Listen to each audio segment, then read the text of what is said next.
Assalamu alaikum wa rahmatullahi wa barakatuh. Inshallah, you are all well.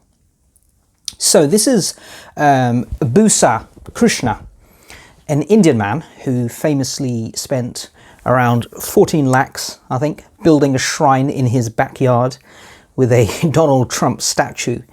And he would worship the statue of the president, Donald Trump, daily, like he was a real god. He would make offerings and garlands will be laid out over the shrine.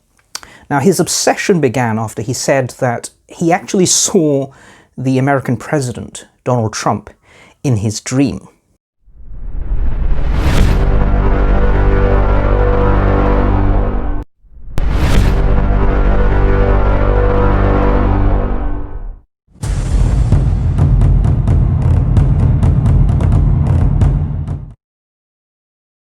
Sadly though, when Donald Trump recently contracted COVID-19, Mr Krishna went into shock.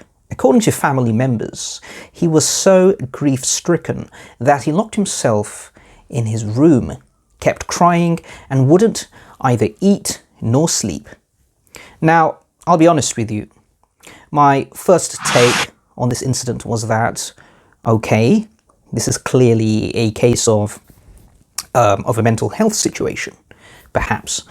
But then I did some basic research, and the research revealed that worshipping everyday objects and even popular personalities and celebrities is not as uncommon as you'd think in a place as eclectic as India.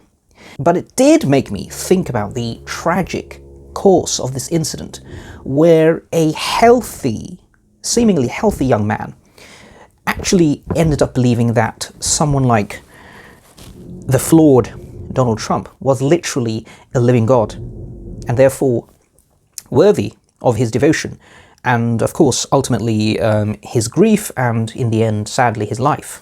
So this man died from a broken heart because he had put all his faith and devotion into something, indeed someone whom he thought was literally his god, but was actually a frail old American man whom could not even stop himself from getting ill. Now, as absurd as it may seem to a non-Indian, Donald Trump was genuinely seen as a god by this man. Now, you have to wrap your head around that. Therefore, he was seemingly all-powerful, almighty, and able to overcome everything. He was amazing, he was holy, he was divine. So he was literally up there, like literally he was up there in the late Krishna's eyes.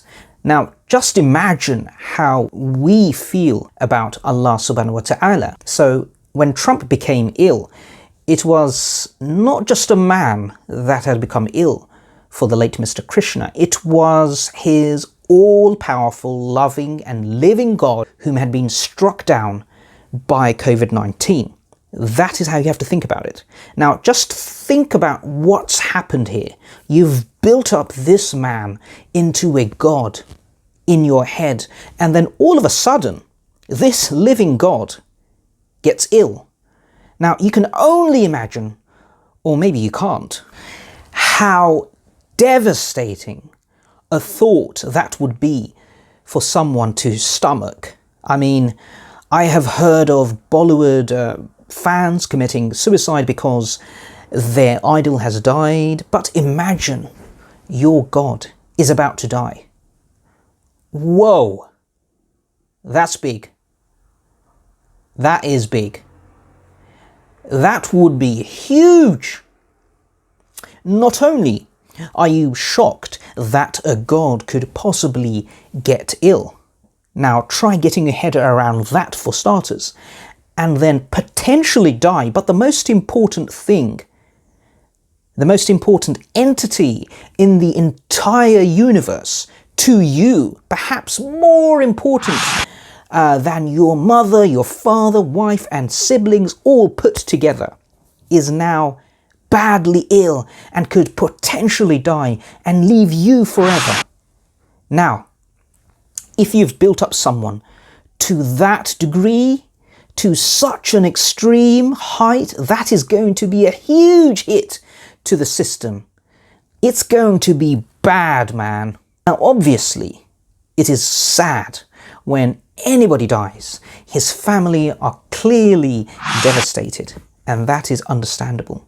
In a way, this real-life story of Mr. Krishna reminded me of the story of Ibrahim alayhi salam and his pondering about God.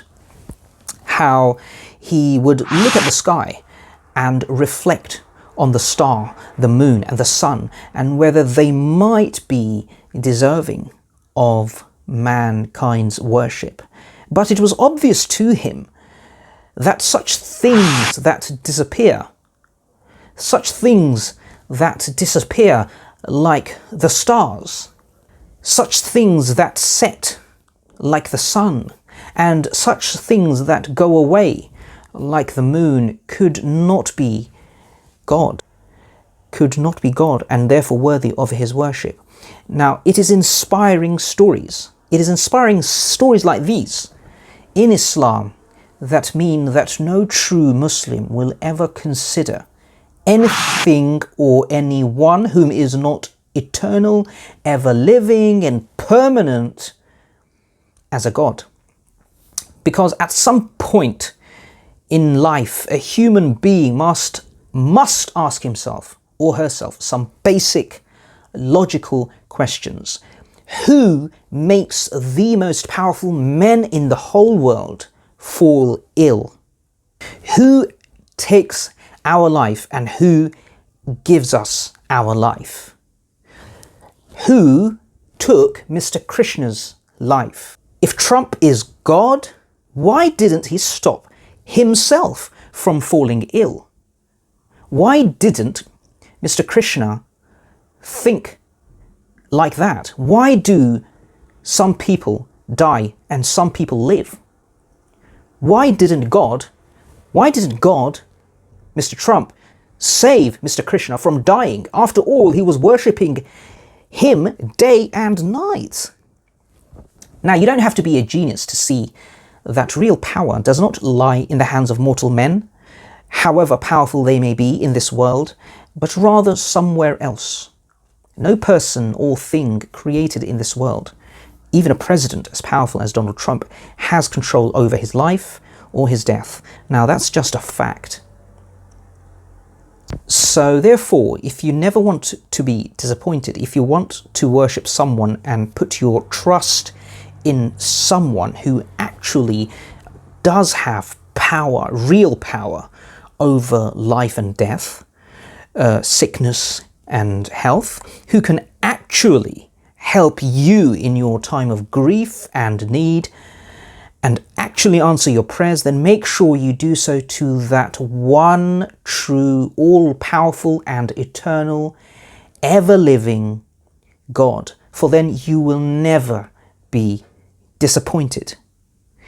Now, we follow a perfect God, a truthful and just God, a God we can trust till death and beyond, a God who has our back if only we genuinely knew him and worshipped him sincerely. So, my dear brothers and sisters, let us all place our trust and faith in the one Allah subhanahu wa ta'ala. I'm going to end it there. Take care and don't forget to subscribe, like, comment and share, inshallah, and be good. Inshallah, I will see you soon. Assalamu alaikum wa rahmatullahi wa barakatuh.